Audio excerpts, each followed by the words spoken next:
One of the guys we played with was the superintendent.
Welcome into the live stream here from McCready and Siskey, powered by Rain Total Body Fuel. I'm Neal. That is Tyler. What it is, sir? Good, you can hear me. I'm glad we got the audio working. Starting a little early. Starting a little earlier today. I've got to get moving here in about a little over an hour, about an hour. So we'll get right to it here in a second. Recap the weekend that was. Talk about some coach firings, some things of that nature. Here on the big show. Tyler's on location in Gulfport, I believe. Gulfport, Mississippi. Exit 38 I-10 at County Line Campers. But yes. We are on location. You like got the rabbit? Oh, back here. I can't go backwards on the e-cam. We got back here. We got our little rabbit. We got a new County Line Campers lid we're wearing today. We're rocking and rolling. Awesome. All right. Well, we'll get rolling here in a second. I'll start an audio file and we'll get moving. Ready? Let's do it. All right.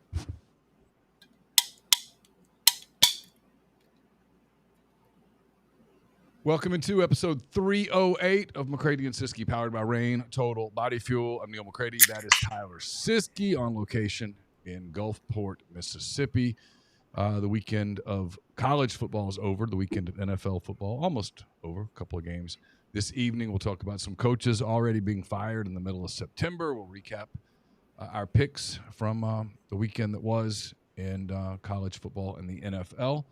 And, yeah, that's about it here on this Monday, September the 15th. Hope everyone had a great weekend.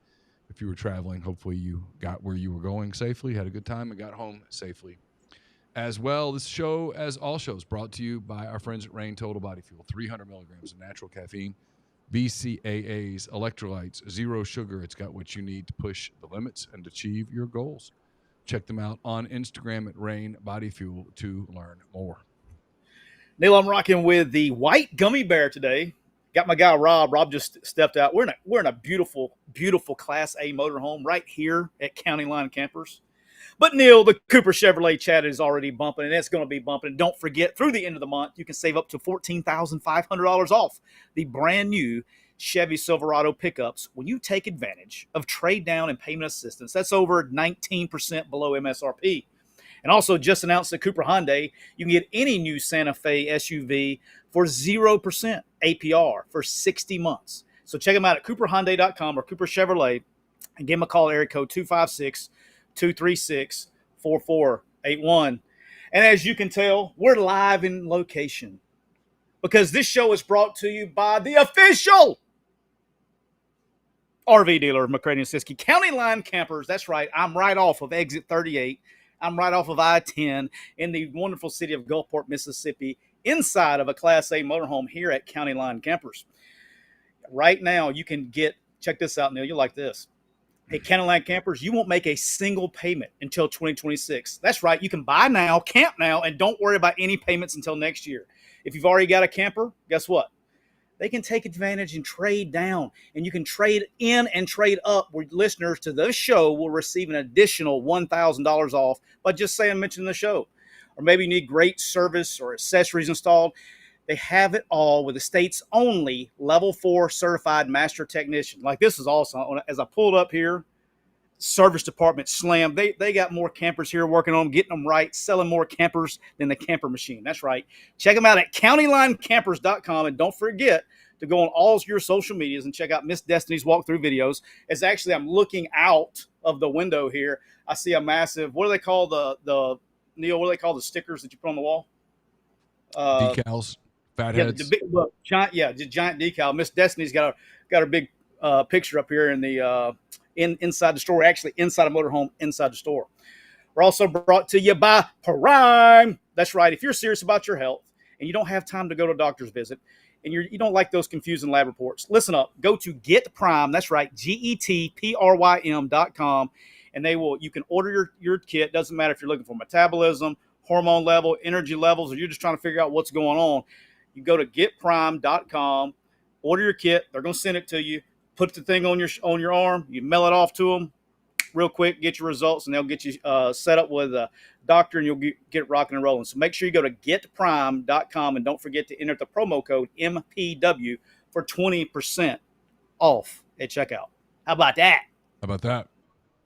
That was pretty good. I got all kinds of buttons over here going. I was kind of impressed with that. I got lost there for a minute. But shout out to Rob, Miss Destiny. Awesome store here. Great camper here. This is what they're supposed to be like. Like if I'm gonna be a camper, Neal, this is what I need right here. I have a feeling there's a reason for that, but this is very nice. Got the vinyl floors. It looks very nice. Got the king size bed. Park it in the driveway. Yeah, it's awesome. What kind of mic? All right, let's get right there. What kind of mic? Yeah. I like that. How about that? I like that. How's my audio? Does it sound good? Yeah, it does sound. It sounds real good. How about that? All right, Neal, let's get rocking and rolling. I know we got a busy day today. I'm going to get right into it. Obviously, over the weekend, Brent Pry, head coach at Virginia Tech, and Deshaun Foster, head coach at UCLA, let go. Both had very difficult losses. Virginia Tech, I think one time was down 31-0 when I saw it, or 28-0, 31-0 to Old Dominion. Yeah, that's not going to fly. And then Deshaun Foster got embarrassed at home. UCLA got embarrassed at home by New Mexico. I do think it's very what's the right way to put this? I think it's very important to understand that both of their buyouts, 1.6 and 1.7 million. So, they're still in that under 10 range. I'll be interested to see how some teams handle it moving forward as we get through with these big buyouts. I'll tell you where the reason I want to talk about this is I had no less than, I'm going to say 15 text messages in the last 24 hours asking me who are the guys on those two rosters they need to go get. I'm like, it's it's what screwed up. I mean, it's one of the many things that screwed up about the sports, but I mean, fans seem to love it. They don't really seem to care. I guess you care if it's your roster getting rated, but if your team's, I mean, yeah, it's all fair. It's everything's I've had people say, well, if you fire the coaches, everyone's going to raid your roster. I'm like, they're raiding it anyway. Yeah, they're going to get it anyway. The interesting point my text back was, hell, I don't know. I mean, I don't know if anybody's shown anything yet, but I'm sure there are guys that can be puzzle pieces places. But, just bad. Deshaun Foster got 15 games in. He was, he really got the job because of when Kelly stepped down to go to Ohio State. He stepped down late February. I don't know if you remember that or not, but that timing definitely helped with that. And then I don't know him, but I do know Brent Pry. I think he's a hell of a coach. He's been a defensive coordinator at many places for many years and has done a great job. And how much of that's resources? I think there's a big part of that there. I think you saw their AD went to their in-conference meetings, I guess it was, or went to the board or whatever and said they were about $80 million behind everybody else. So, I imagine NIL wasn't exactly flowing there, if you just made me guess after that conversation was had. But it's the world that we're in, boss. So, he'll be okay. He'll get another job, and I imagine Deshaun Foster will be in the NFL a year from now coaching running backs, if you made me guess. The only thing I'll say about it is it just feels really disingenuous to say in August to media that, hey, this is my coach. This is my guy. I believe in him. If I didn't believe in him, he wouldn't be running my program. And 3 weeks into the season, he's not my guy. He's gone. I get it. You're just delaying the inevitable if you wait till the end of the year. But there does seem to be something decent about waiting till the end of the year, letting someone finish a season, and then, the day after the last game, call them in person and say, obviously, it's time we go in a different direction. This isn't a shock to you. Or to even tell them privately, hey, at the end of the year, we're going to move on. Do you want to finish the season, or do you want to step down? You're going to get paid one way or the other. We're going to fire you in the middle of September, promote someone on the staff, and we're going to still keep going. We're going to now officially create this incredible distraction on the roster where now guys can literally get in the transfer portal for the next couple of weeks. They can't really do anything. They can get in the portal. I guess it legally makes communication easier, and they can probably go on visits and things like that. But it's not like they can go enroll in school or anything. So It's really not any. It doesn't really. It just basically speeds up communication. But I will say this, and look, I'm not an idiot. I know things are going to happen, and there's probably going to be things happen with friends of mine, right? And at the end of the year, but it's absolutely one of the dumbest. I've always explained this. Can anyone give me a pro? Is there? And I'm asking here, what are the pros of firing a coach in today's system and where we're at with college athletics? What are the pros of firing the guy? You're not, the players are the players. There's no coach on the sideline that's going to lead your team, to some miraculous comeback or anything. So my point of the drill is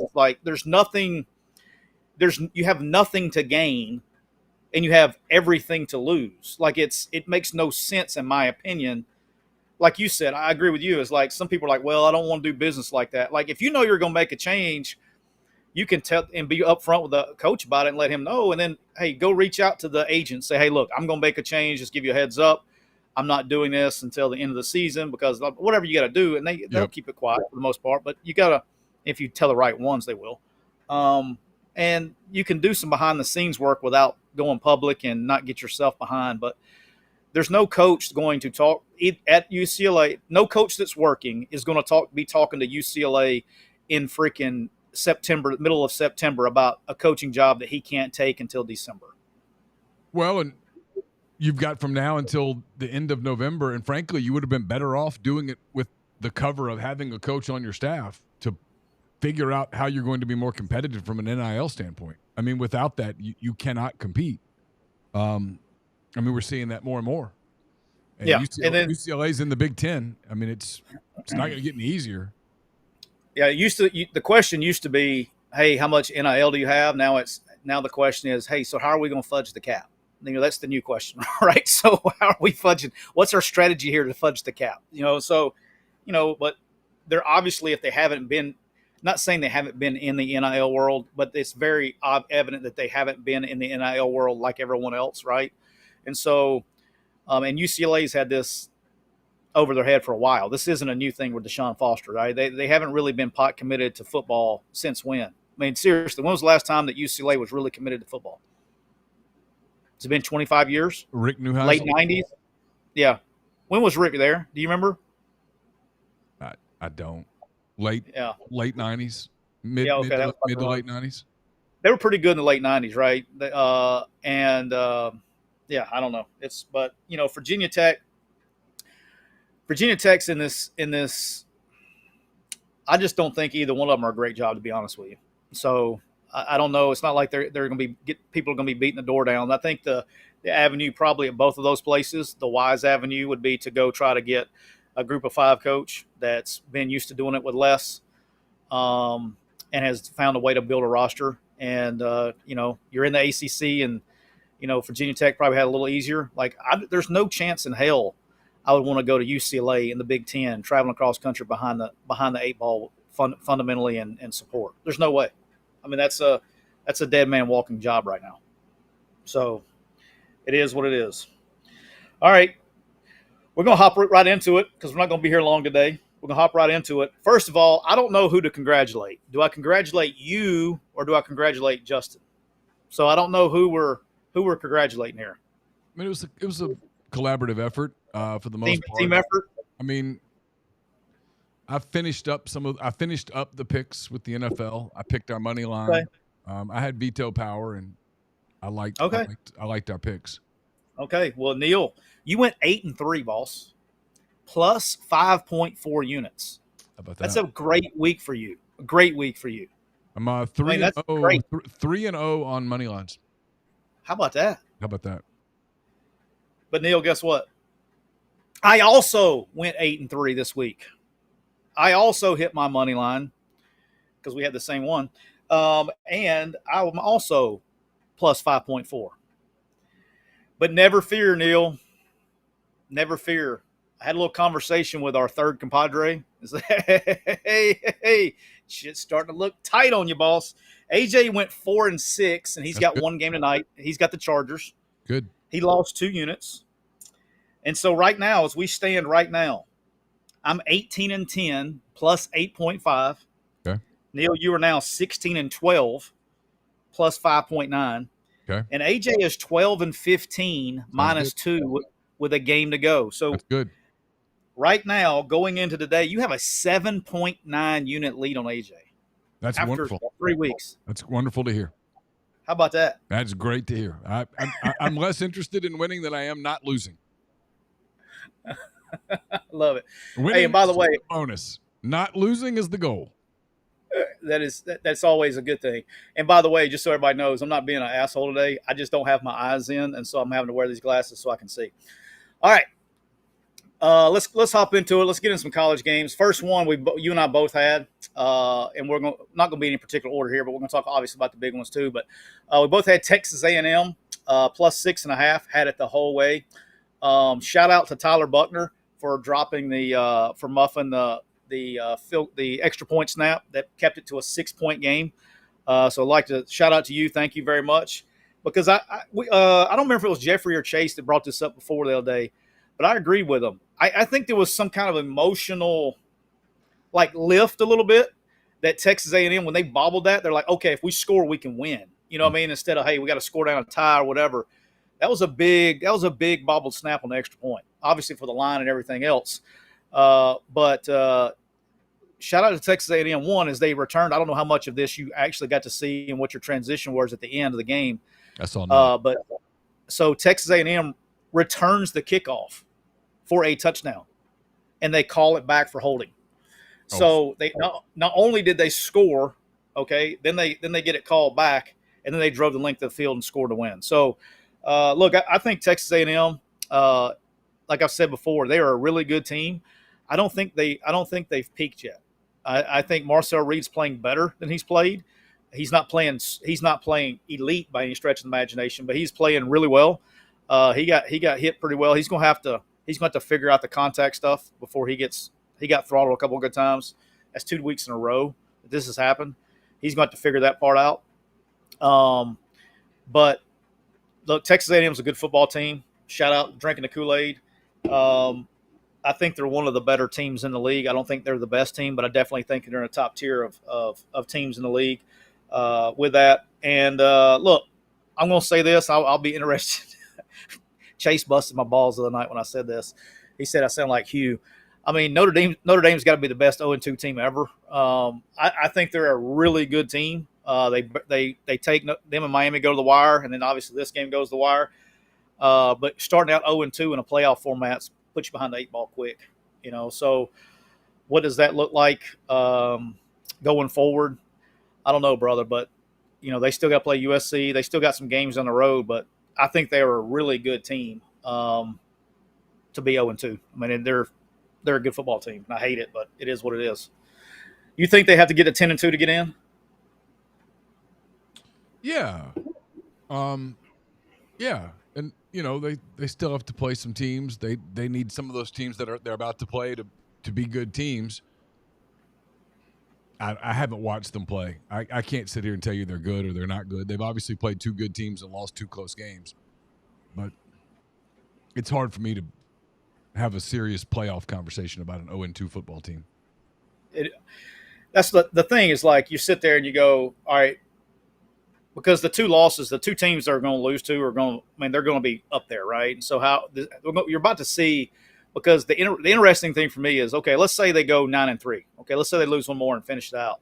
You're fixing to see how serious the playoff committee is about this strength of schedule, right? So you're fixing to see real quick. So I'll be interested in that. All right, let's go ahead and rip the Band-Aid off this one.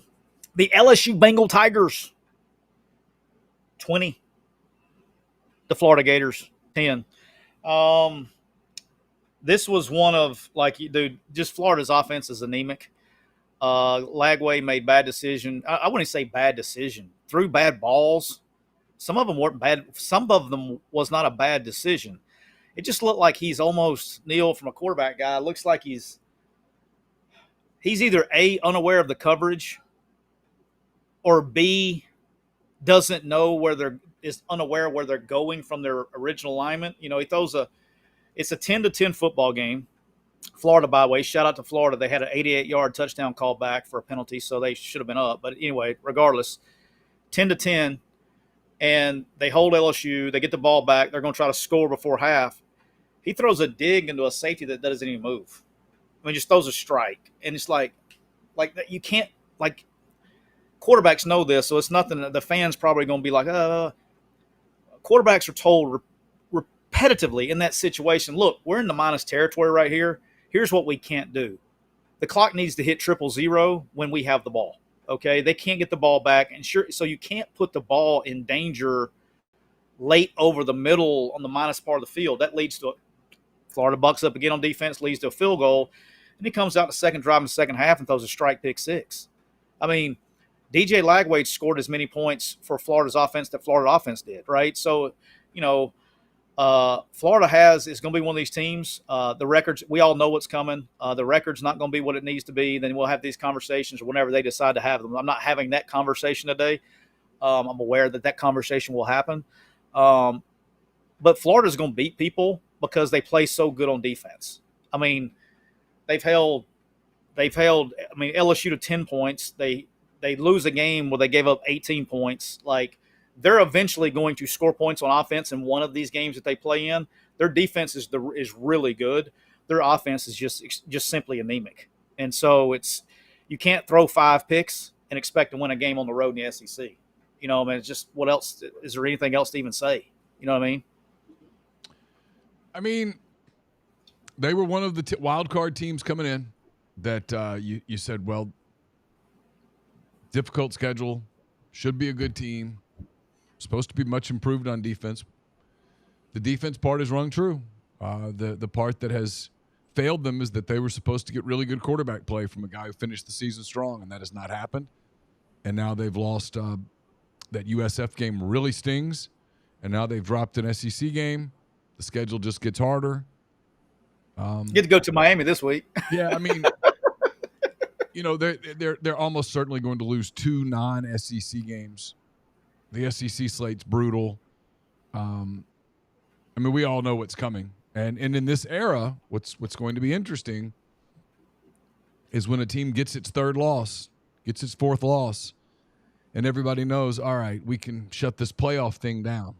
How hard do people play? Yep. Do people start saying, hey, I got to take care of myself, got to take care of my future, I need to opt out, I'm healthy, I'm going to transfer, I need to close it down. Those are all, I need to get ready for the draft, all those things. I think those things become real issues second half of the season. Yeah, we're going, and it's, you know, that's hard enough in the old era, you know. That's hard enough in the old era, much less in the new era when money's involved. So, all right, moving on. The Georgia Bulldogs. You talking about getting one wrong. This is my favorite part, by the way, of social media. Neal, I went 5 for 6 in my college picks. Can I say that? I went 5 for 6. Yeah. Do you think anybody on social media gave me credit for any of those 5 of the 6 that I hit? No. But by God, they went. We got troll assholes on social media that were digging out clips and making comments on things from like middle of July. Yes, I missed this one. I'm sorry. I went 5 for 6 on the spread, and including hitting my money line. So I apologize to all the bettors out there that I let you down the one time. I did hit 5 of the 6 though, but I had the under in this game. The under was damn near over. I was texting with our friend Taylor Moore, and I was like, "Shit, this over is going to hit in the first quarter," and it damn near did. They had 28 points in the first quarter. It got settled down a little bit in the middle, and then it came back fire. Look, I got a couple things on this. I think Georgia is Kirby's probably losing his mind. He lost. It was like 3 complete one-on-one jump balls that were not catches, that were touchdowns. And so that they jump, DB falls and goes. I thought Georgia played the run okay. I thought they fit the gap. I thought they ran fit. It was a very physical game on both sides. Gunnar Stockton was much better than he's been. He wasn't great. He's still limited. But Tennessee had this game. Like we said the other day, Tennessee was going to have their chance to win the game. They were going to have a chance to I thought they had the best chance they've had, and they missed a field goal to win it.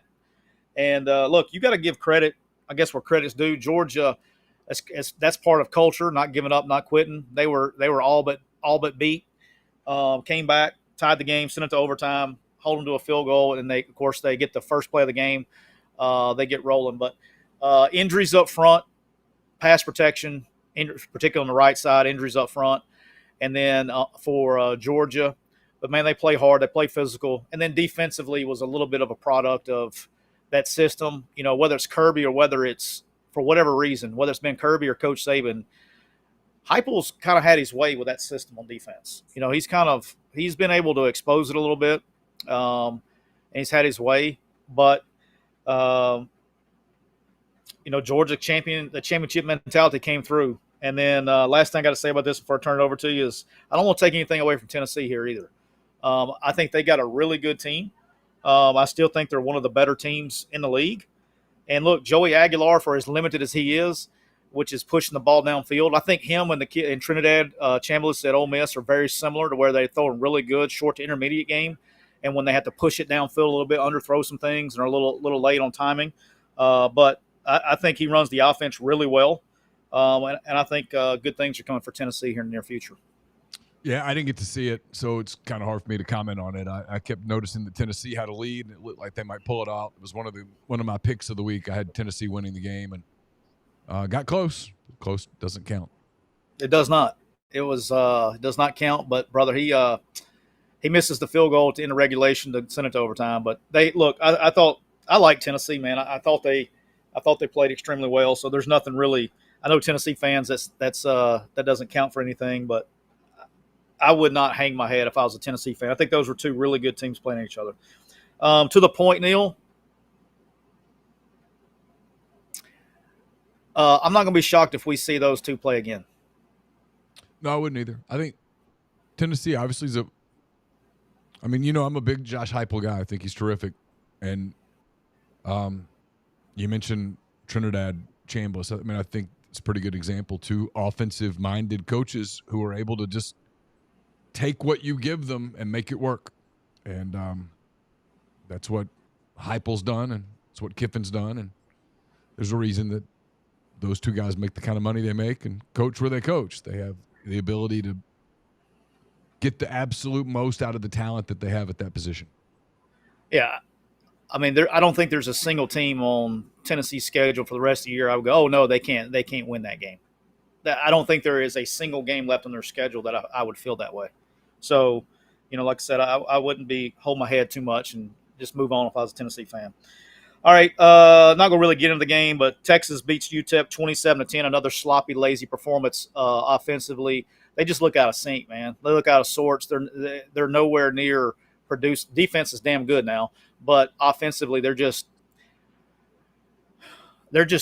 it's not clicking, man. I don't know what another way to say it. They don't. Arch makes his mistakes, but it's not just Arch. There's a whole group there, and it's just something's not right on offense. So they've got L's coming if they don't fix some stuff. Multiple L's.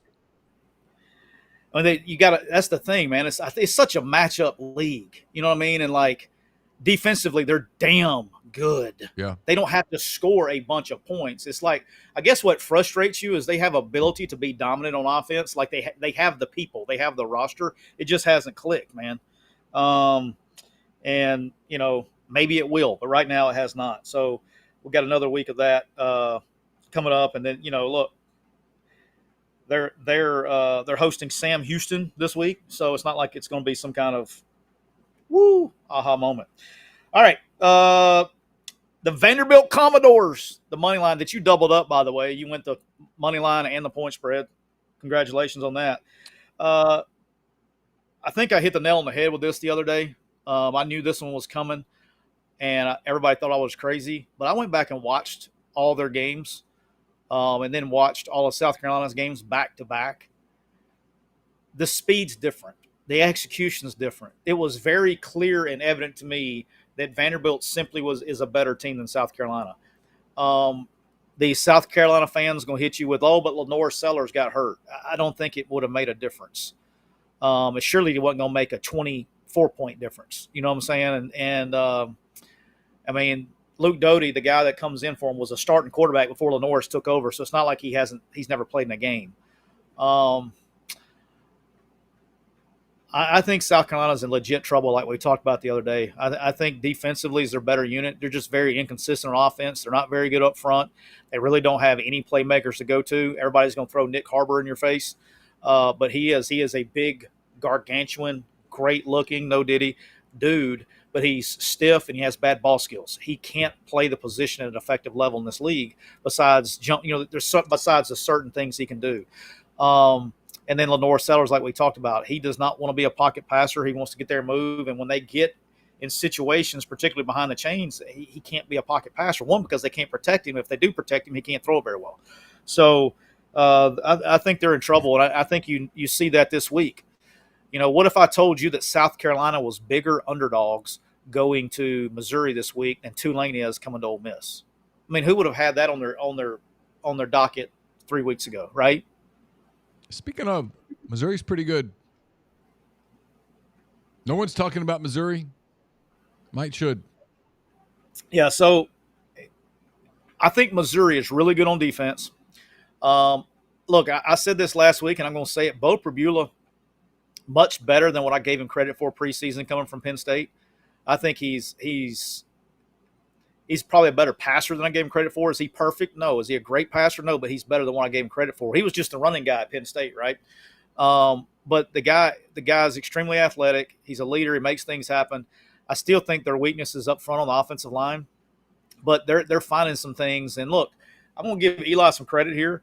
I think Eli has done, and it's not just at Missouri. He did it at App State. He did it as a coordinator at NC State. Everywhere he's been, Eli kind of figures it out, with his personnel, if that makes sense. Like okay, if we're not good up front, okay, well let's start attacking the perimeter more, and I think some guys, and you like look at the Clemson Georgia Tech game. I think that, Riley was just stubborn, beating his head up against the wall. Instead of hitting the perimeter, when they finally got the ball to the perimeters, when they started moving the ball, like you got to be able to call things that give you a chance to be successful instead of being stubborn, if that makes sense. And I think Eli's done a great job with that. And I'll be interested to see the game. I think they win the game. I don't think they're in any danger actually of losing the game this week. I think they win it. I don't know what the line's pretty big, but for an SEC game particularly. But that is that. All right. Let's go ahead and get into Ole Miss. I don't want to run out of time here. Let's get into Ole Miss. Ole Miss, obviously, you've talked about it probably till you're blue in the face the last few days. Ole Miss holds on, wins 41-35 in a game. In the post game before you came on, I think the defense got exposed a little bit on Saturday on some things, and I don't know. Like it wasn't. It's weird though because a lot of it wasn't schematically. They were overrunning some things. I thought they were being a little aggressive, playing out of gaps a little bit. They had to be misaligned. I still haven't seen it, but they had to be misaligned on the one long touchdown run. Maybe Lane's addressed it since. I don't know. But because there was like 3 guys over there for like 7 gaps, it felt like. But particularly in the quarterback run game, I thought some guys at the second level, and even coming down from the third level, supporting the run, were misfitting basically because of over aggression or whatever it was. So that will get fixed, I imagine. Kind of figured that would be a problem. I didn't know it would be that big of a problem because they haven't seen that all year, right? And so, which is unusual in today's football, that you haven't seen the +1 quarterback run game at all until you get to this point in the season. But they'll see it this week. They won't see it the week after. It'll be a few weeks, and you'll get another dose of it when you go to Norman. But yeah, just that was probably interesting to me. And I think from the back end did not play as well as they played the first 2 weeks. They were getting ate up a little bit. So be some levels of concern there. But look, you got to give them credit as much as that wasn't the good part. Where you have to give them credit is Six made a play when it was time to make a play. And they made the plays to win the game. And, 5 years from now, nobody's going to remember, oh, we sucked on defense, but we got lucky. You're just going to see win. Like what my man Neal McCready says, there's going to be this thing called a W in one column, and it's not an L. And that's the only thing people are going to remember. That's the only thing that counts. And so you got to give credit to Ole Miss that they played they made the plays that they needed to make to win the game when they needed to make them. And really impressed with Chambliss. Really impressed. With 2 things on this. I want to say this is one with Charlie Weiss and the offensive staff and Lane to whatever he's doing now with the offensive staff. And obviously he has to say so, but Charlie calling the game. I thought they called the perfect game for him. They knew there's things that he does well. One is with his feet, and he's really good in the short intermediate game. And they did such a good job of scheming up free access throws. They were running 4 vertical switch where they're bringing a nice seam route in there with nice clear versus man free where he can stroke and hit right for a big play. Just did a really good job of keeping them on schedule and keeping him from having to throw the ball behind the chains. The couple balls he threw downfield, pushed, he underthrows a little bit. But look, I mean, the guy came in and he competed. That's hard to do, man. And he competed at a high level. He was efficient. He was a good leader. He ran the ball hard. He kept you ahead of the chains. Like, really impressed with him and his. I mean, he's like the perfect backup quarterback. Now, that doesn't. I'm not buying in. I don't want to hear is he going to get Wally pipped and all this stuff? No. As soon as Austin Simmons is ready to go, you got to bring him back.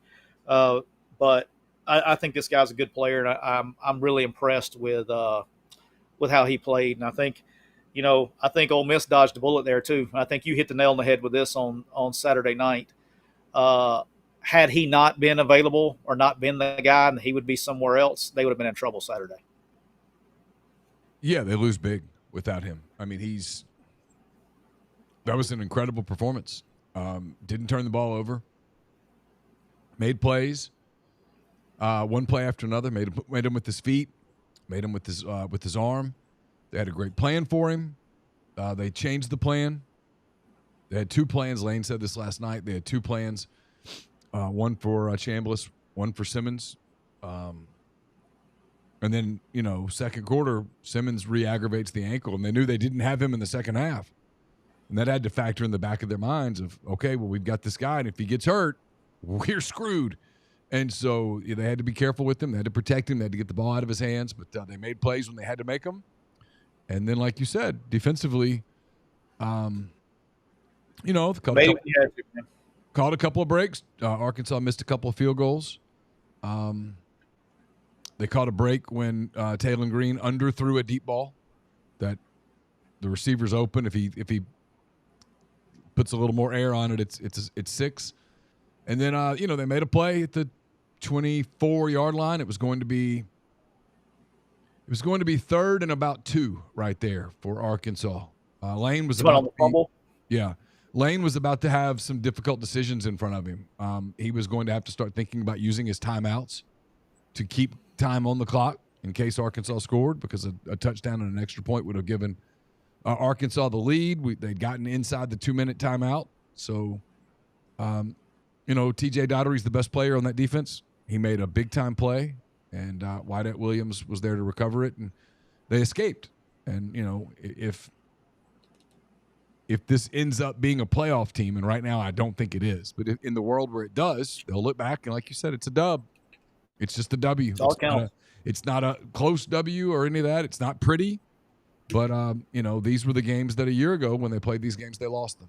And this year they've played 2 of these games, this one in particular, and they've won it. On the other side, I think you have to give a ton of credit to Bobby Petrino, to Taylor Green. They had a great plan. They were incredibly efficient offensively, 530 yards or something like that, 1 punt. Played really good football. He's a really good player. If they had a better defense, they would be an interesting team. And if you put him on a handful of SEC teams, him being Green, he would probably get some legitimate Heisman talk. He was very, very impressive and made big plays all night. And they just I thought they took the ball out of his hands on that play. I would not have thrown the little screen pass. I would have kept doing what I was doing, kind of down the field, running with him. Ole Miss really wasn't stopping it.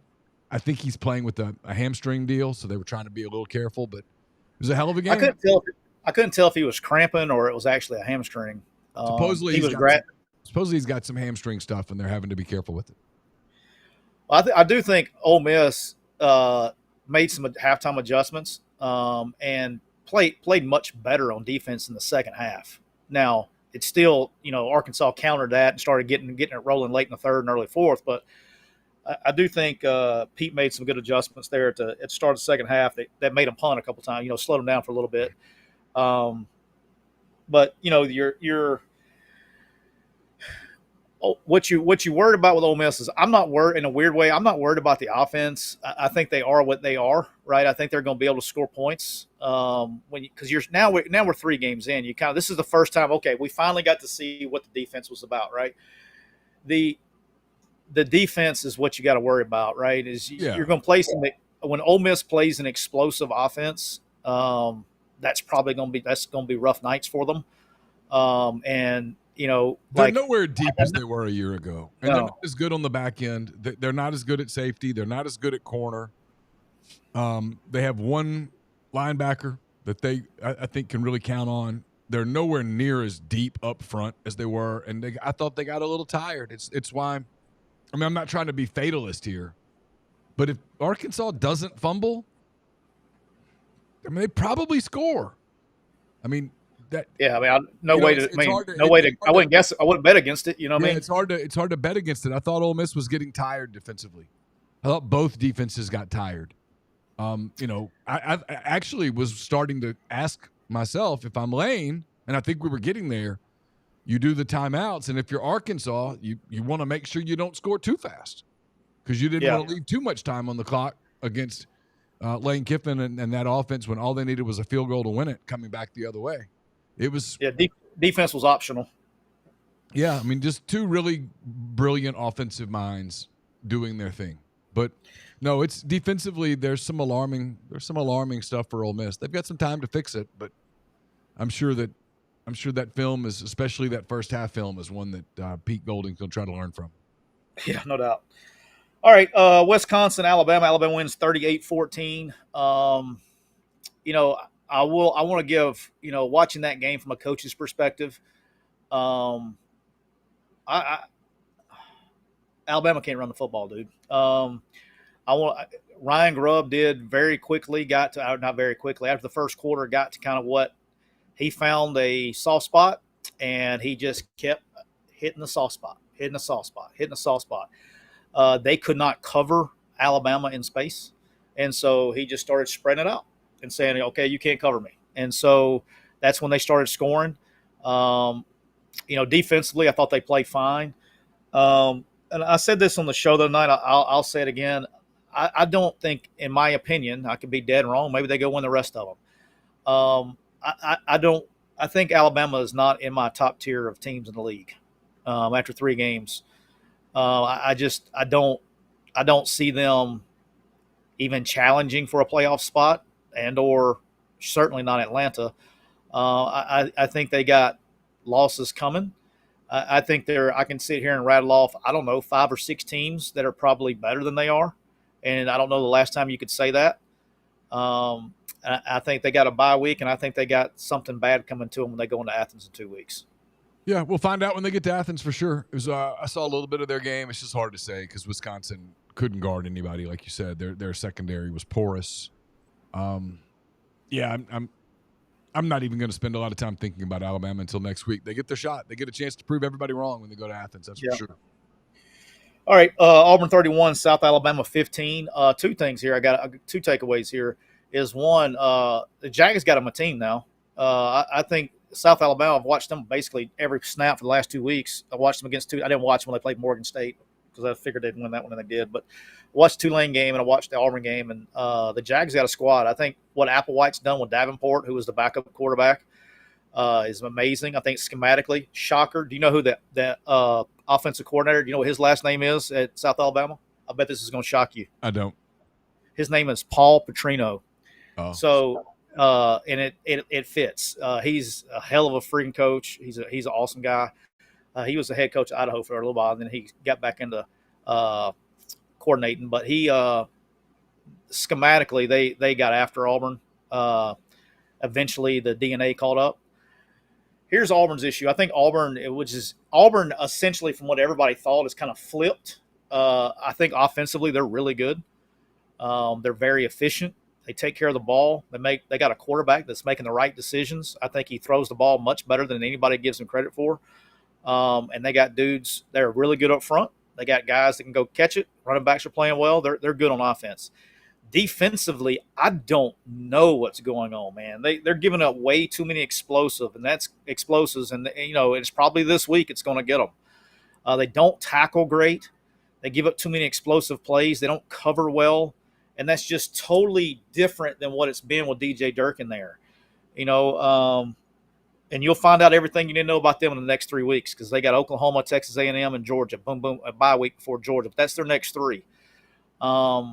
And, they're underdogs in Norman this week. And, of course, all we'll talk about it on Thursday, but it's Jackson Arnold going back to Norman. That'll be the story. It won't be about the matchup. So it'll be very interesting. Oklahoma's got their thing too. Oklahoma's really struggling with just regular running game. Now, when they get in the +1 running game or the quarterback running game, they really can do some good things with Mateer. But he can't carry the ball 17, 18 times a week for 14, 15 weeks. They're going to have to find a running game there. But Auburn took care of business, but it wasn't as defensively as a little bit left desired there.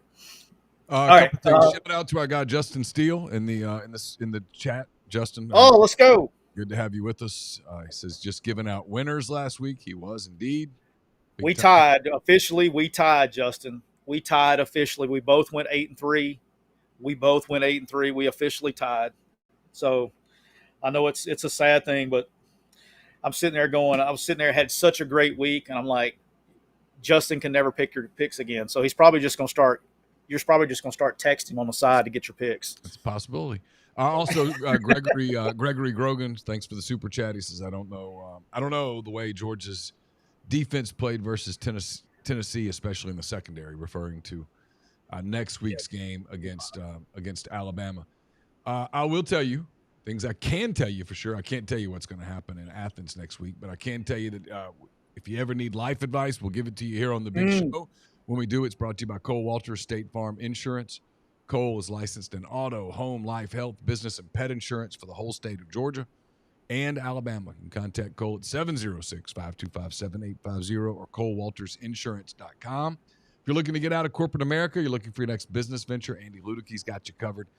Longtime franchise veteran Andy will work with you to help you find a franchise or a business that fits your DNA.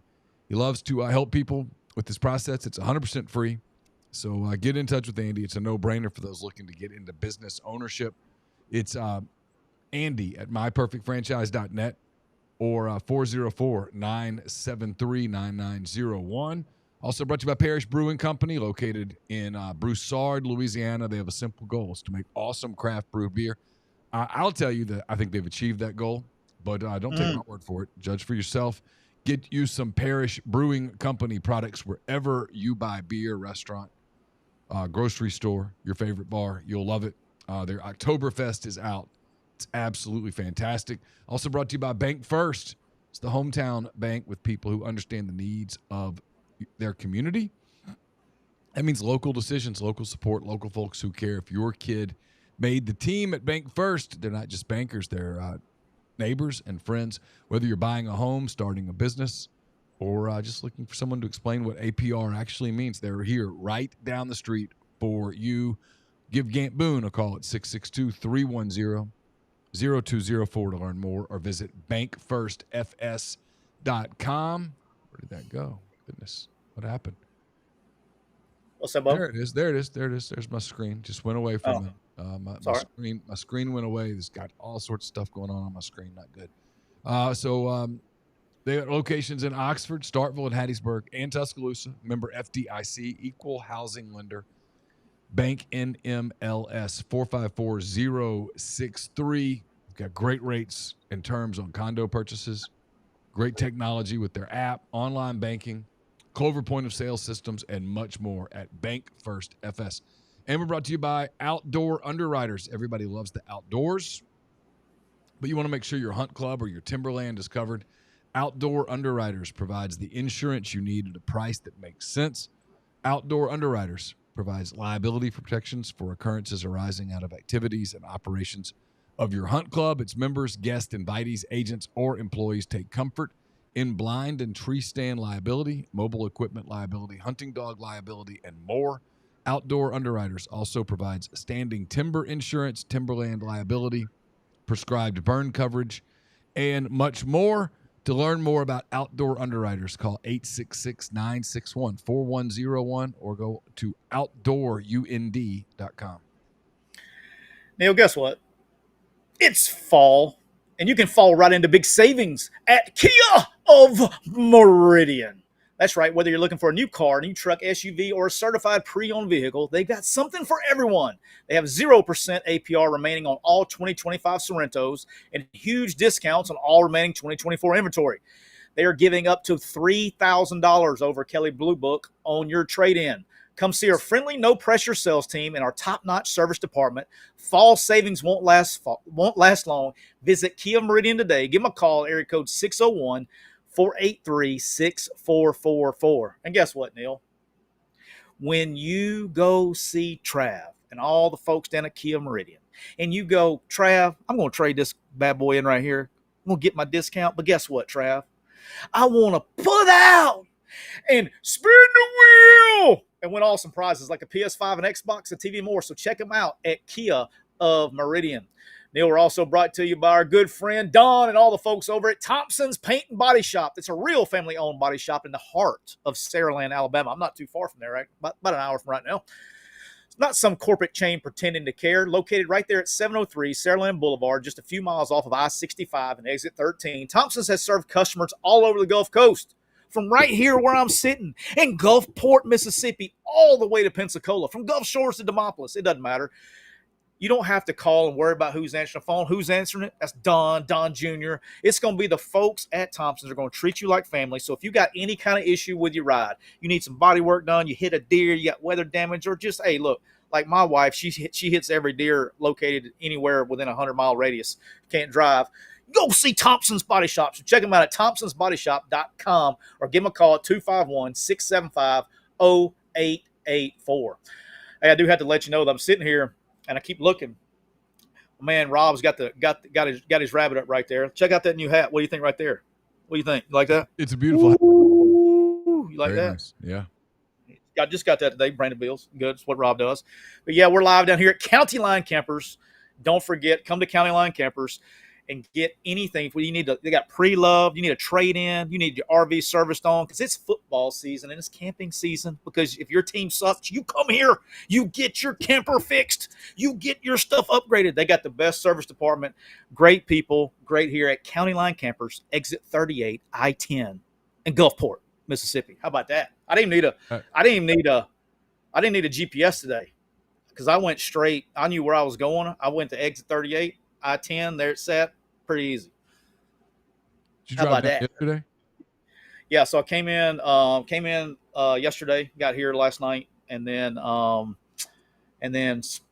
doing a live show, going to speak, and then I'll leave and head back tomorrow.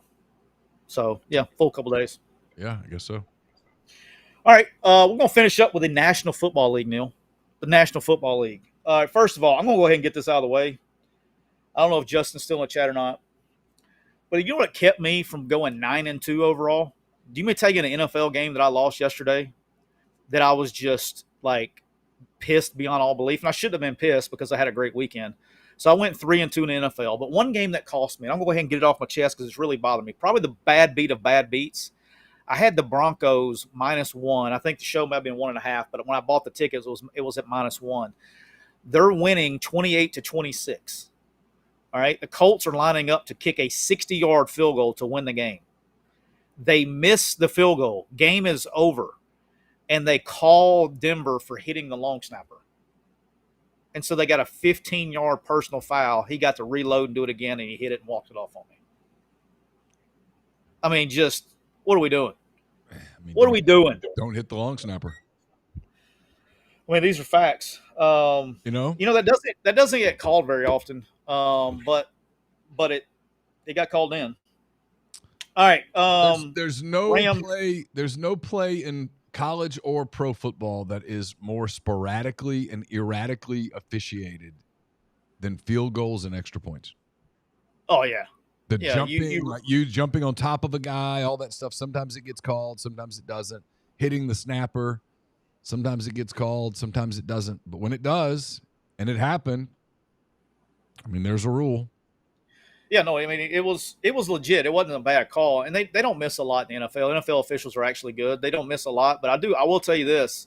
I've even in the NFL, I've noticed them missing more this year than they have in the past. So officiating is at an all-time low right now. And a couple of quick super chats, Tyler, real quick. We'll go hit these up. Austin says, is Joe Burrow done? It's getting repetitive. I mean, he's probably done for this season. Out at least 3 months. Had surgery on the toe. Did he have it? Yeah, did he have the surgery? He's having the surgery. Yeah, Yes. Garrett Ferguson says, do you think Kiffin's still eyeing the NFL? I don't know. Dable looks out in New York, and with Dart there, it feels like it could line up. I'd be surprised if the New York Giants went that route. And frankly, NFL organizations aren't hiring college coaches right now. That's not the route they're going. Yeah, I would be. I'd be kind of surprised. Just me, honestly. Couple things NFL wise. One that y'all hit the under. The Packers beat the Commanders Thursday night, 27-18. Man, I had a couple of takeaways on this. I don't. Again, this is the coach in me. I wish every game was like this. So on Amazon, you can watch. Obviously the main broadcast with Herbie and those, but they have like basically an all 22 version, like a fantasy deal, and you can watch the all 22 version. A lot of times they have the butt shot. So it's like you're watching film. I got two things out of that. Is Love is really good. I'm talking about like elite of the elite. Like this guy. I mean the timing. Ball placement was just he didn't miss a lot of things. You know what I mean? Like even when the ones that were incomplete were like phenomenal reads to where like you don't see in the normal TV version, you don't see when these guys are coming out of their routes and stuff. Like I'm just talking about great, even the incomplete passes were great ball after great ball after great ball after great ball. And then the one that Reed kind of breaks his collarbone on, he makes a throw and he is getting hit when he's making his throw, and he just drops it. I mean, I'm talking about literally probably the landing space of that big from like 40 yards away as he's getting hit. I mean, he's so damn good, man. And the Packers, on top of that, the Packers added Micah Parsons. Hell, I don't know if they needed him. Their front four pass rush is freaking elite, man. They just collapse the pocket every freaking snap. And then on the back end, they're able to play heavy footed on the back end because you don't have time to sit in the pocket and do anything. So the Packers are really good.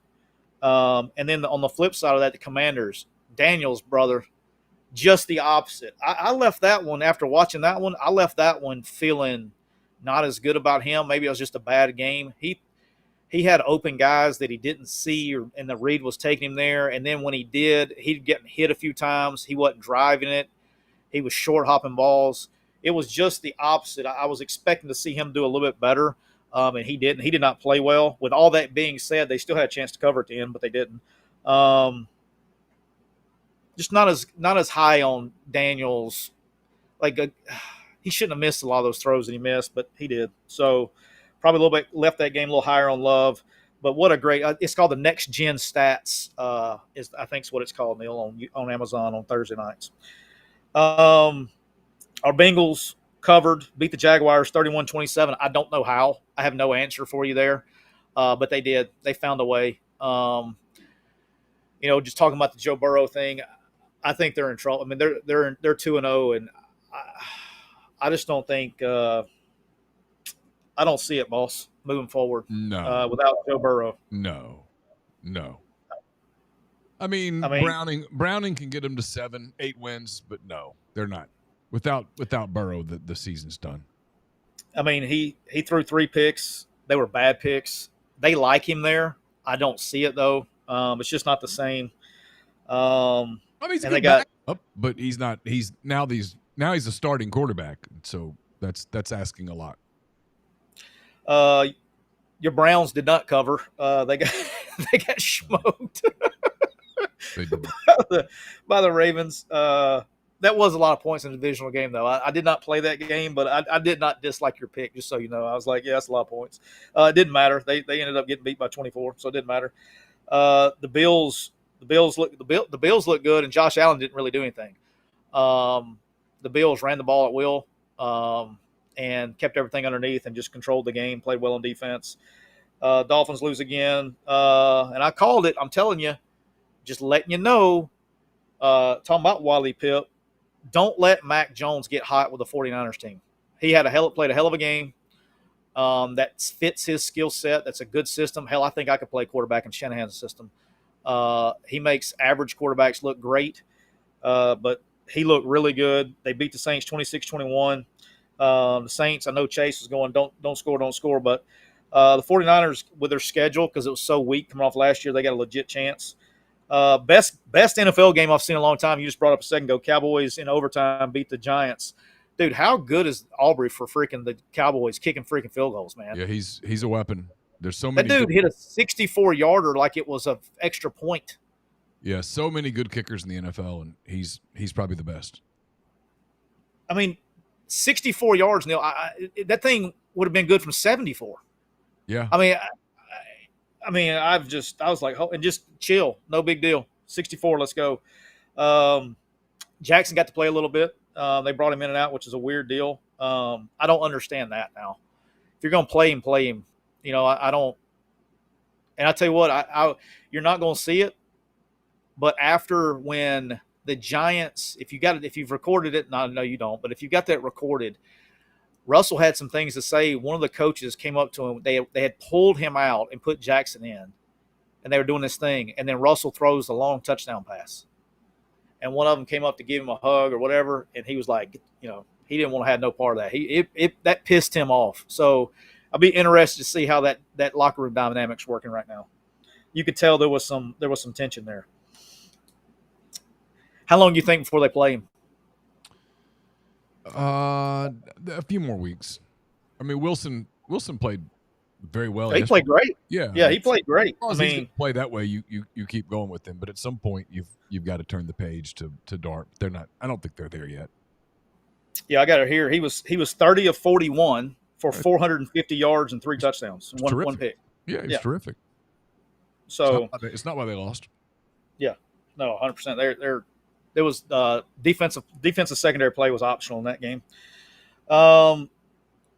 Shocked, not shocked. The Lions smoked the Bears 52-21. That shit looked personal.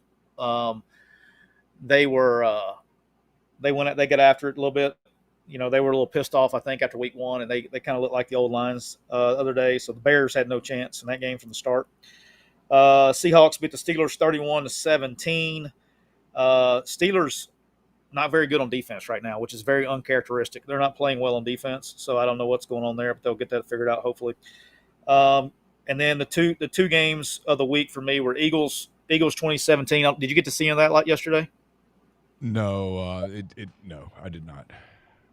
I was taping a show at 3:30 that was with Hendrickson and Ike Fessler, and then I had Kiffin at 6, and so no, the afternoon slate and the evening slate was out for me. Gotcha. Well, I would like to shout out to the Atlanta Falcons for completely dominating the Minnesota Vikings last night. Your boy had them on the money line and hit. Very nice lick for your boy. The Falcons completely and utterly dominated the Minnesota Vikings, 22-6. It could have been 52-6, except they just kept kicking field goals in the red zone. They couldn't complete drives. I got 2 things out of this game. One, Bijan Robinson is the real deal. Which we already knew that, but I think he is now, in my opinion, he is in the Derrick Henry, Saquon Barkley, Bijan Robinson. Like those 3 are in one group way at the top. He's good, dude. And then the second thing is, like I've said before, I don't see this J.J. McCarthy deal working out long term for the Vikings. He's got a long way to go. It's going to be a long season for there in Minnesota with him. He really struggled, and they couldn't protect him. They got guys hurt. I think he got sacked 5 times in the first half. I don't know what the final was, but he got sacked 5 times in the first half. All right, Neal, one thing I want to tell you before we get out of here. I want to tell you about my good friends at County Line Camper, who is the official RV dealer, McCready and Siskey. I want to shout out to Rob, Miss Destiny, for getting me set up here in the Class A motorhome. I'm literally on the showroom floor inside of a motorhome. So I'm like inside of a building, inside of a motorhome, inside of a building. How about that? But make sure you guys come down to County Line Campers. Again, I know we have fun with the ad reads and all that stuff, but it doesn't matter if you're getting a new RV, if you're trading an old one, you want a pre-loved RV, it doesn't matter. They will get you in and out of here with payments as low as $350, $375 a month. They will get you taken care of here. And if you have an RV and you need to get it serviced, there is no better place on planet Earth to come get your motorhome service than County Line Campers. But big shout out to those guys. We got the bunnies out here. We got all the people here. Just a great people, great service. If you need your RV fixed or any kind of service, make sure you do that. Also, remind you, brought to you by our good friends at Kia Meridian, where you can spin the wheel. Trav and all the guys at Kia Meridian, they got huge discounts and 0% APR on all the remaining 24 and new 25s that you can get out the door with great inventory. They will give you $3,000 over Kelly Blue Book and they will get you taken care of. So make sure you give Kia Meridian a call at 601-483-6444. Almost had that number memorized. Almost didn't even have to read it right there. And also brought to you by Get Prime. That's right, Get Prime, GETPRYM. If you need to get your metabolism, your hormones, or any kind of just general health check, go to getprime.com. That you'll order your kit, they'll send it to your house, you put it on your arm, put it back in the box, send it right back to them in 24 hours. They'll get you set up, all that stuff. Make sure you check out code MPW. That'll get you 20% off of your kit. So go to GETPRYM and get your kit today. And then finally, Neal, brought to you by our good friends at Thompson's Paint and Body. Don't forget, any kind of car work, anything you need done to your car, don't go to some corporate chain. Call the family. They're going to take care of you. Don Jr., all the people down at Thompson's Body Shop, they're going to get you taken care of. They're right there in Saraland, right off exit 13, I-65. Give them a call at area code 251-675-0884. Check them out at thompsonsbodyshop.com. And as always, brought to you by Rain Total Body Fuel, 300 milligrams, natural caffeine, BCAAs, electrolytes, zero sugar. It's got what you need to push the limits and achieve your goals. Check them out on Instagram at Rain Body Fuel to learn more. We will be back on Thursday. At least that's the plan, with another edition of McCready and Siskey. Until then, for Tyler, I'm Neal. Take care.